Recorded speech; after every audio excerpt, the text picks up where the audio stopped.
नमस्कार। राज्यसभा टेलीविजन के कार्यक्रम मीडिया मंथन में आपका स्वागत है। मैं हूं उर्मिलेश। मीडिया मंथन के आज के एपिसोड में हम बात करेंगे समाचार का कैसा समाजशास्त्र। हमारा महादेश अपराध मुक्त समाज नहीं है। हत्या, लूट, बलात्कार समेत न जाने कितने अपराध रोजाना होते रहते हैं, लेकिन पता नहीं चलता कोई अपराध कथा कब सबसे बड़ी खबर बनकर कई कई दिन, सप्ताह और महीने तक इस देश के असंख्य लोगों पर सवार रहेगी। आखिर ये कैसे होता है कि किसी कथित सेलिब्रिटी या अमीरजादे से जुड़ी अपराध कथा के आगे महादेश की बड़ी से बड़ी खबरें भी स्टूडियोज या अखबारी दफ्तरों के कूड़ेदान में चली जाती हैं। आखिर हमारे मीडिया का ये कैसा समाजशास्त्र है? ये सवाल सिर्फ महानगरों में नहीं उठ रहे हैं। बीते सप्ताह मैं सीमांचल के बिहारी शहर कटिहार में था। बिहार के किशनगंज, बंगाल के इस्लामपुर, बागडोगरा, सिलीगुड़ी के कुछ इलाकों से भी गुजरा। अनेक लोगों से मुलाकातें हुई। इनमें बुजुर्ग, नौजवान, छात्र, कामकाजी महिलाएं, हर तरह के लोग शामिल थे। कईयों के सवाल थे। पिछले कई दिनों से जिस तरह उन्हें चैनलों ने सुबह से रात तक इंद्राणी शीना प्रकरण को लगातार देखने के लिए अभिशप्त कर रखा है, उस पर आपकी क्या राय है? कईयों ने तो यह भी पूछा, ये कौन लोग हैं भाई जिनकी ऐसी कहानी रोज सुनाई जा रही है, रोज बताई जा रही है? बात सही है। इस दरमियान देश दुनिया में काफी कुछ हुआ। अपने ही देश में कई बड़े हादसे, कई राजनीतिक घटनाक्रम, कई अच्छी बुरी बातें सामने आई, पर हिंदी से लेकर अंग्रेजी तक ज्यादातर निजी चैनलों में वही मर्डर मिस्ट्री तरह तरह के छौंके के साथ परोसी जाती रही। मामला अभी सिर्फ पुलिस छानबीन तक पहुंचा है, पर मीडिया ने तो सारा कुछ बता दिया। इस अपराध कथा से जुड़े लोगों के वंश वृक्ष का इतिहास भी खंगाल डाला।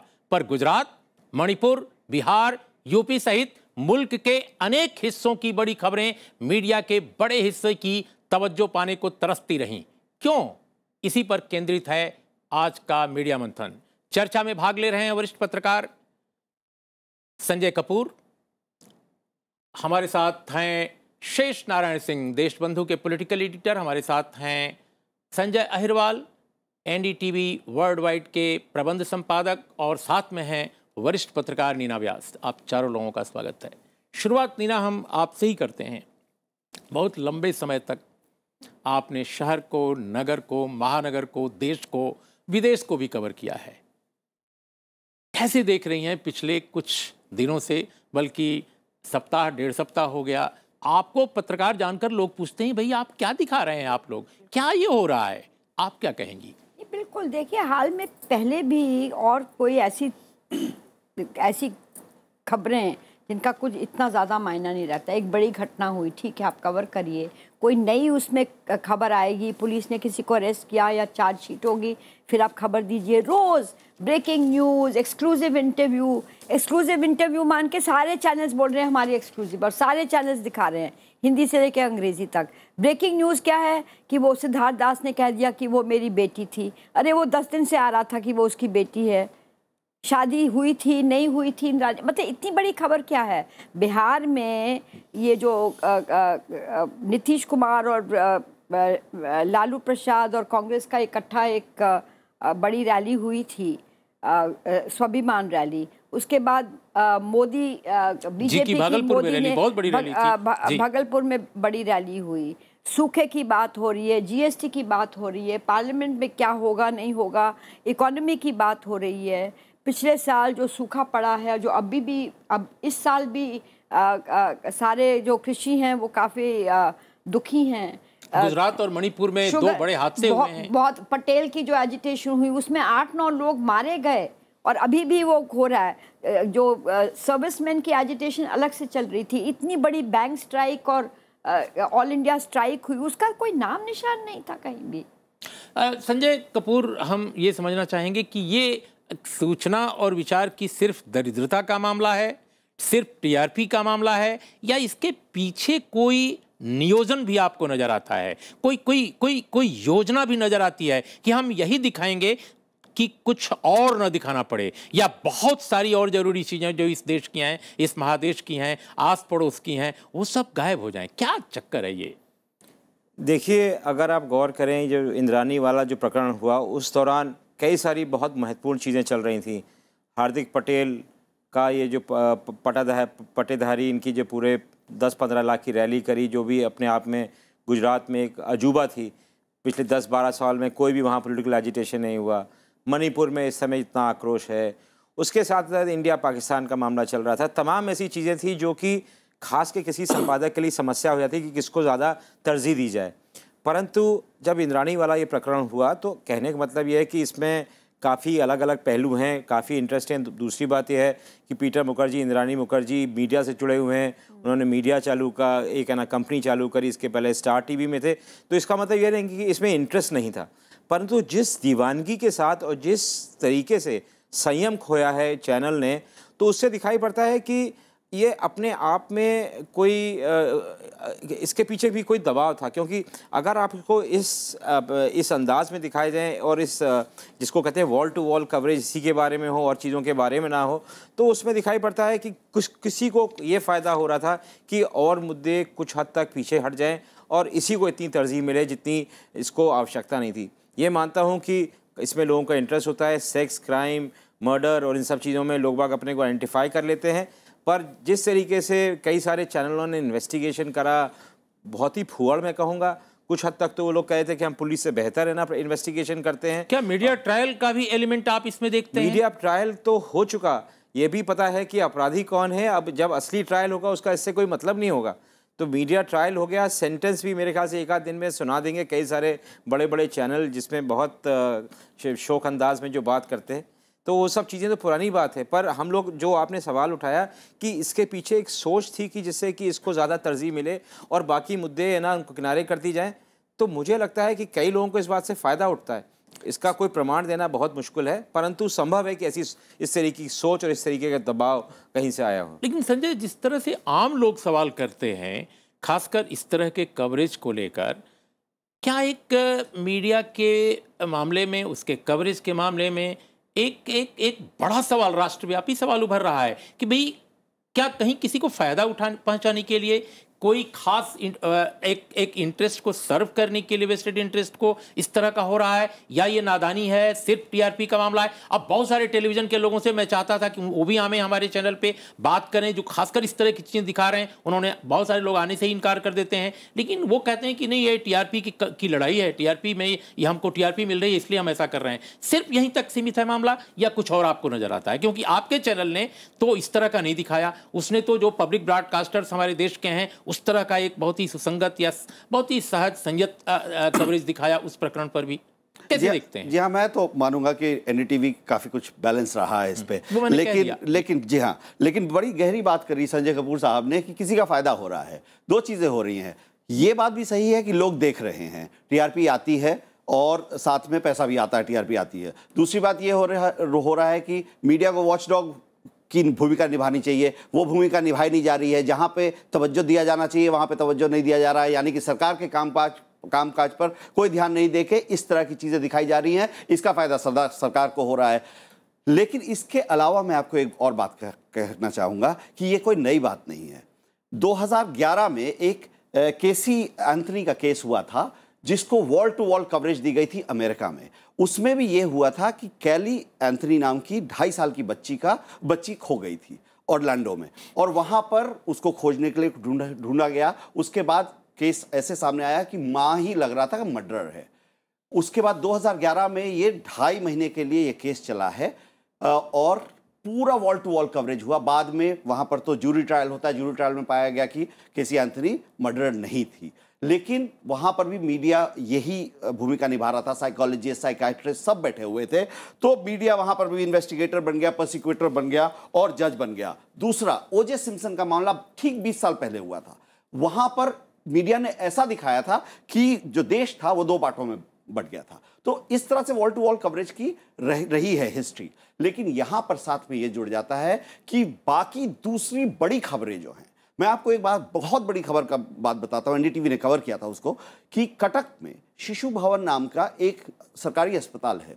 2 हफ्ते में 56 नवजात शिशुओं की वहाँ पे मौत हुई है। सारे के सारे चैनलों के ये जो है ओबी वैन्स वहाँ पे खड़े होने चाहिए थे, लेकिन बहुत कम लोगों ने कवर किया।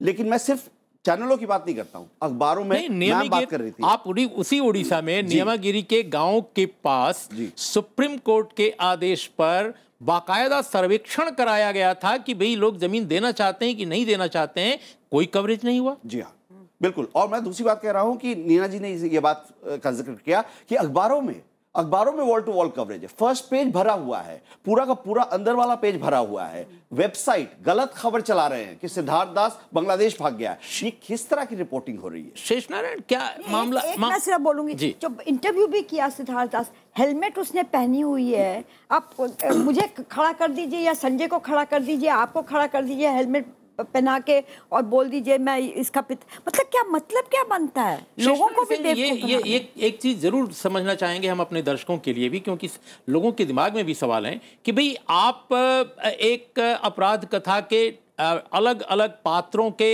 वंश वृक्ष का पूरा इतिहास पेश कर रहे हैं, लेकिन इसी दरमियान जो बड़ी घटनाएं, बड़े जो राजनीतिक हादसे, बड़े जो राजनीतिक घटनाक्रम होते हैं इस देश में, आप उससे जुड़े लोगों के राजनीतिक वंश वृक्ष पर भी नजर नहीं डालते, आप उसके पूरे परिप्रेक्ष्य को नहीं दिखाते, आप जिससे पूरे देश की इकोनॉमी प्रभावित हो रही है, आम पब्लिक प्रभावित हो रही है, उसको नहीं दिखाते। ये अपने मैंडेट का अपमान है उर्मिलेश, अज्ञान की पराकाष्ठा है। और अगर ये अज्ञानी नहीं है जिन लोगों ने एजेंडा फिक्स किया इस टेलीविज़न पर इसको दिखाने का, कारपेट बॉम्बिंग कर रहे हैं शीना और जो भी वो इंद्राणी और जो भी मुखर्जी हैं, तो इनकी अज्ञान है। ये टेलीविज़न जानते ही नहीं। टेलीविज़न का जो सबसे इम्पॉर्टेंट बुनियादी खबरों का है कि हर खबर सबसे पहले बाइसिकल व्हील थियरी है रिपोर्टिंग की। सबसे बड़ी खबर रनडाउन में हब होती है, उसकी धुरी होती है, और वही खबर अगले बुलेटिन में तीली बनती है, घिसकती जाती है।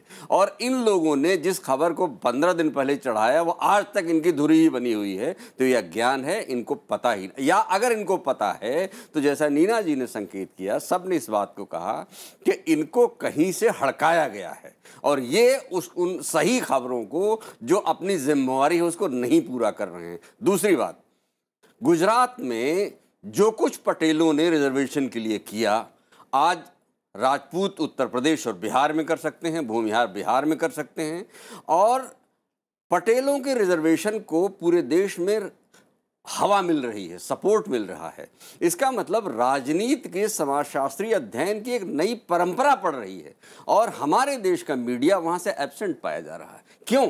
ये सवाल पूछे जाने चाहिए। लेकिन एक ट्रेंड है शेष नारायण, आप टेलीविजन को बहुत नज़दीक से देखते हैं और वॉच करते हैं और उसके पार्टिसिपेंट भी हैं बहसों के, कि अब जैसे अचानक कोई पात्र उभरता है पुच्छल तारे की तरह, चलाओ ना खबरों के आसमान में। चलाओ। अब जैसे हमने देखा कि बीच में एक कोई माँ आ गई, राधे माँ। हाँ। अब वो खबरों के टीवी खबरों के आसमान में पुच्छल तारे की तरह उभर कर आ गई, अचानक अभी भी चल रही है, न जाने कितने दिनों से चल रहा है। जब देश का मुस्तकबिल, मामला क्या है उर्मिलेश भाई, जब देश का मुस्तकबिल आ गया सवाल पे कि जो आजादी की लड़ाई का बुनियादी इथॉस था, सामाजिक बराबरी, इक्विटी और न्याय इंसाफ की बातें थी, उन बातों पर सवालिया निशान एक लड़का वहां से निकलता है, संपन्नतम जो समाज के वर्ग हैं उनसे आता है और कहता है कि जो सबसे पिछड़े, सबसे गरीब, सबसे दरिद्र लोग हैं उनका हक हमको चाहिए, और उस पर हम सवाल उठाते नहीं पाए जाते। तो ये हमारे अपने मैंडेट का भी और इसी सप्ताह जब हम रिपीट कर रहे हैं राधे माँ से लेकर के और शीना और इंद्राणी प्रकरण, अभी मणिपुर में क्या हो रहा है, इम्फाल घाटी से लेकर के और 4 जो ट्राइबल डिस्ट्रिक्ट्स हैं वहां पर मतलब हालत इतनी गंभीर है कि कहीं हड़ताल हो रही है, कहीं तोड़फोड़ हो रहा है, कहीं विध्वंस हो रहा है, और उसके बीच से लोग रास्ता खोज रहे हैं। लेकिन वो खबरें हमारे टेलीविजन से, हमारे अखबारों में भी, बहुतायत अखबारों में, मेन स्ट्रीम मीडिया के बड़े हिस्से से गायब हैं। अगर पब्लिक ब्रॉडकास्टर ना हो, 2-4 अच्छे अखबार ना हो, तो शायद देश को पता ना चलेगा कि वहां क्या हो रहा है। हम इस पहलू पर भी बात करेंगे एक छोटे अंतराल के बाद।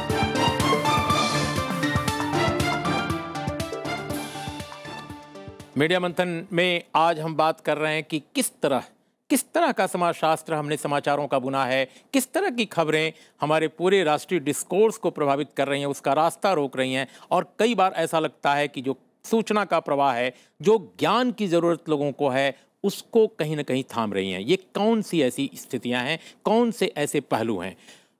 हमने देखा संजय, हाल के दिनों में अगर आप देखें कि न केवल हार्दिक पटेल प्रकरण जिसके बाद वहाँ गोलीकांड हुआ, बहुत सारी स्थितियाँ पैदा हुई, हमने ये भी देखा कि शेयर धड़ाम से गिरा, उस बाज़ार का कितना बड़ा प्रभाव पड़ा हमारी पूरी इकॉनमी पर, पॉलिटिकल इकॉनमी पर भी। एक भी खबरें शायद ही मेन स्ट्रीम चैनलों में ठीक से दिखाई जा रही हैं, अगर प्राइवेट चैनलों की हम बात करें तो।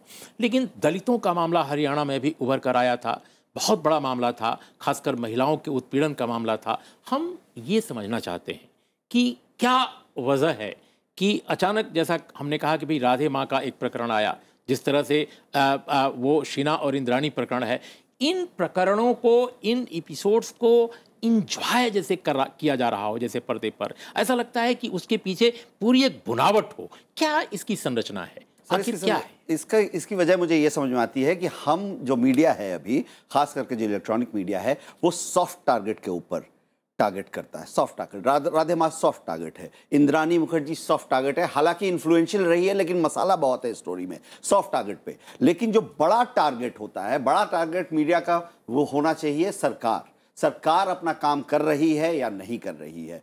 लेकिन डर है मीडिया घरानों को कि अगर हम सरकार के कामकाज को देखें तो उसका हमें खामियाजा भुगतना पड़ेगा। संजय कपूर, सवाल सरकार का नहीं है, सवाल समाज का है। हमने अंधविश्वास के खिलाफ कानून पास कर रखा है, हमने यह भी कानून पास कर रखा है कि किसी भी तरह से कोई ऐसी बात न कही जाए जो किसी समस्या का समाधान, खासकर दवा के मामले में, रोगों के मामले में, ऐसा कोई सुझाव न दिया जाए जिससे कि दर्शक या पाठक दिग्भ्रमित हो।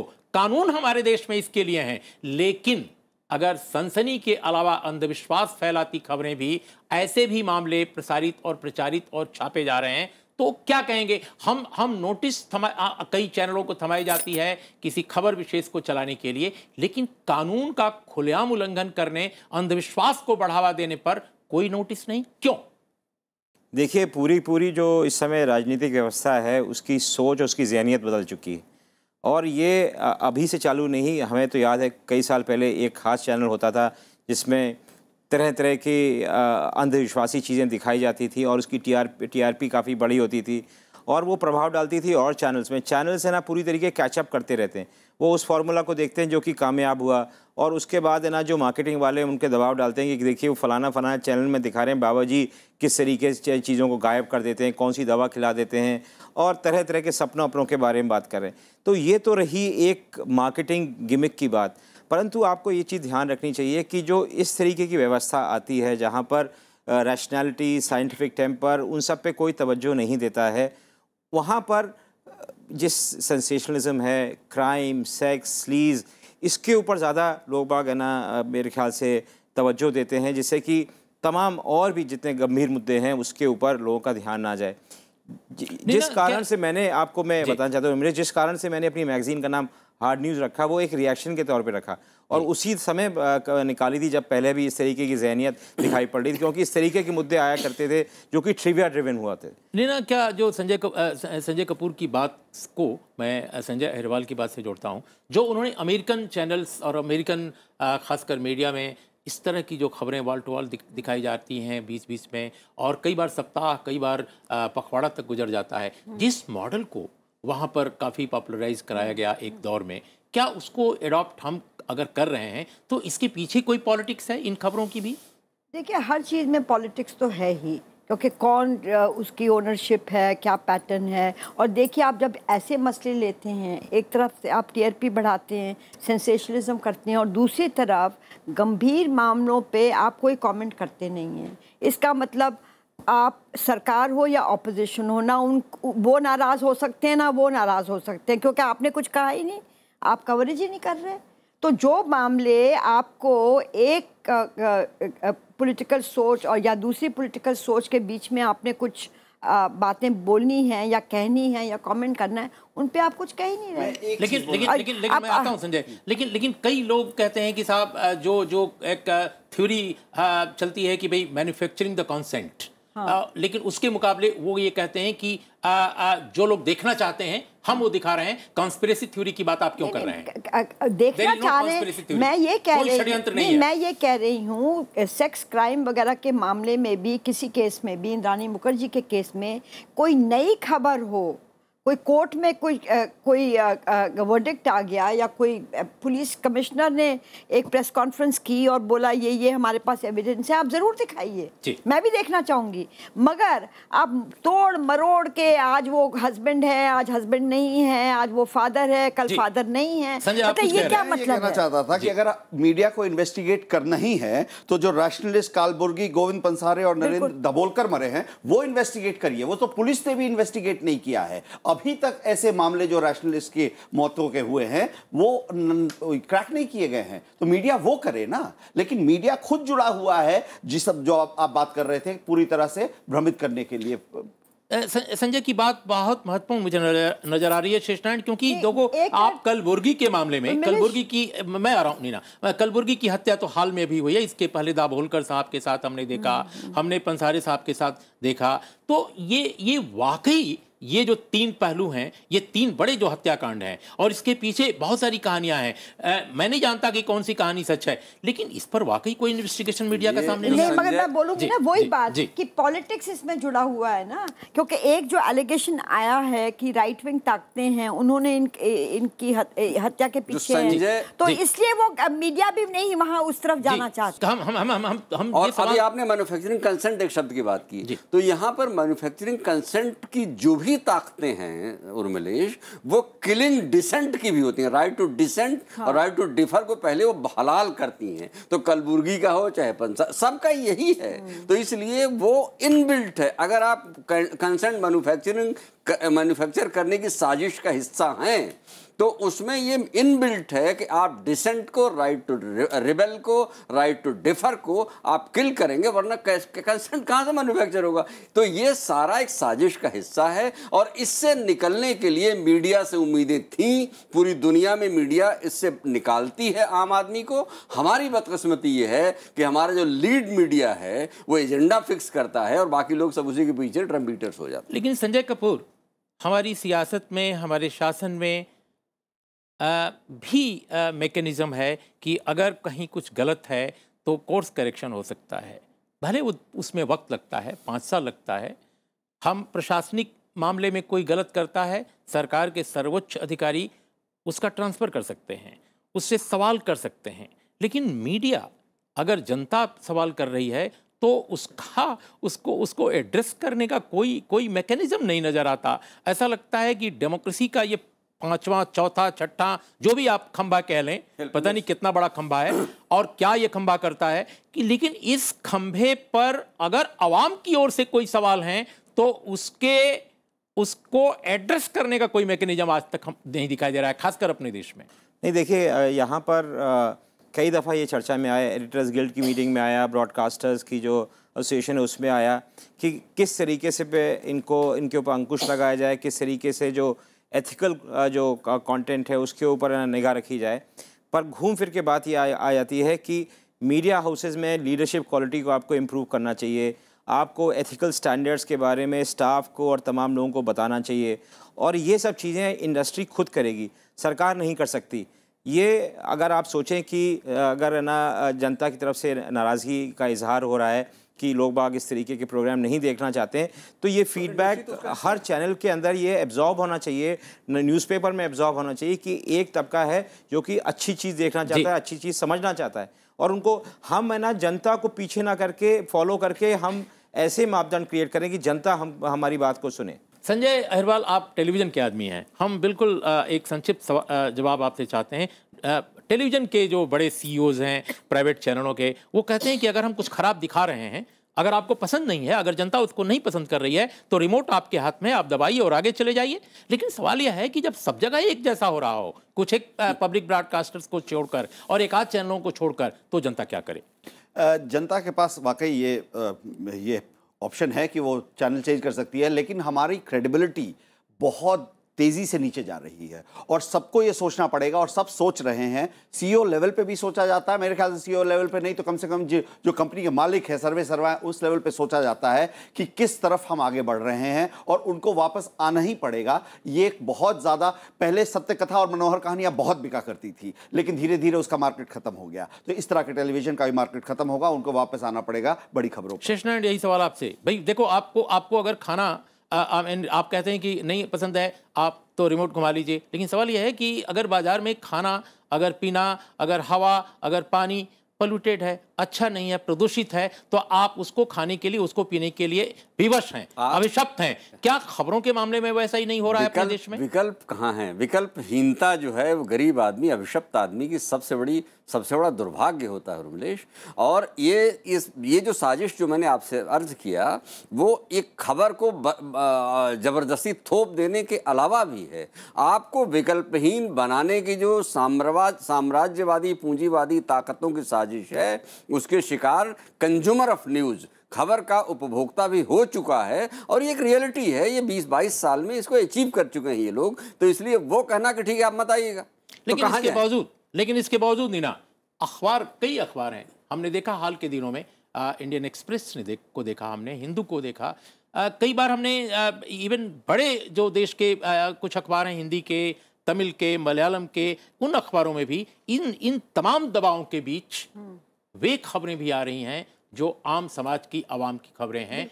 मुझे लगता है उनको सैल्यूट किया जाना चाहिए और उस ट्रेंड को कैसे स्ट्रेंथन किया जाए मीडिया में। संजय, आप क्या कहेंगे इस पर? बिल्कुल अंत में, क्या कुछ नया इनिशिएटिव मीडिया की तरफ से हो सकता है कि जो देश समाज की बड़ी खबरें हैं, कैसे उनको नजरअंदाज न हम करें? देखिए, मामला पूरा कुल मिला के डिजिटल की तरफ जा रहा है। अखबार भी और न्यूज़ और जो चैनल्स हैं वो भी डिजिटल जो वेबसाइट्स हैं उस पे ज़्यादा ध्यान दे रहे हैं। उस पे बहुत ज़्यादा खर्चा नहीं आता है, उस पर खबरें डालने में। अखबार चलाने में भी बहुत ज़्यादा खर्चा आता है, चैनल चलाने में भी बहुत ज़्यादा खर्चा है। तो डिजिटल एक हो सकता है। मतलब साफ है कि अगर समाज में, सियासत में अगर विकल्पहीनता नहीं है, अगर विकल्प के दरवाजे हमेशा खुले रहते हैं जनतंत्र में, तो शायद मीडिया के जनतंत्र में भी विकल्पहीनता नहीं है।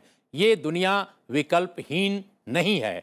इसी एक वाक्य के साथ आप चारों लोगों की सारी बातों को मैं समेटने की कोशिश कर रहा हूं कि ये दुनिया विकल्पहीन नहीं है और मीडिया में भी, शायद मीडिया पर भी यही बात लागू होती है। इसलिए इंद्राणी शीना प्रकरण पर या राधे माँ पर या तमाम इस तरह की चीज़ों को जिस तरह चैनलों के जरिए, प्राइवेट चैनलों के जरिए मीडिया पर और मीडिया के जरिए आवाम पर इम्पोज किया जा रहा है, उस पर ज़रूर एक बार संजीदगी के साथ, ईमानदारी के साथ विचार करने की ज़रूरत है कि आवाम और भी कुछ चाहता है। इन शब्दों के साथ आप चारों मेहमानों का बहुत बहुत धन्यवाद। देखते रहिए राज्यसभा टेलीविज़न।